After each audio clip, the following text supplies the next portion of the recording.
Kuri wowe ushaka kumenya aho site ya Murehe iherereye, uhaguruka aha mu Gasima, mu isantere ya Gasima ya Muyumbu, ukazamuka ukagera ruguru ku murenge, urenga ku murenge, ukagera aha ni kwa muganga, ugakomeza ukagera mu isantere ya Samuramba, urenga mu isantere ya Samuramba, ukarenga kuri antene, ukagera kuri hoteli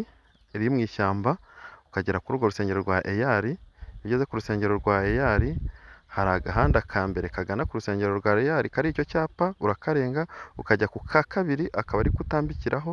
ukaba ugeze muri site. Iyo site rero ifite abaturanyi, aba ni abaturanyi baturanye na site, mu gihe waciye undi muhanda wo hirya,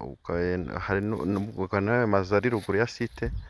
ni site iri ahantu heza rwose muze mugure. Imihanda irahari, ibyangombwa birahari, ni imitasiyo, site iri kuri miliyoni 6.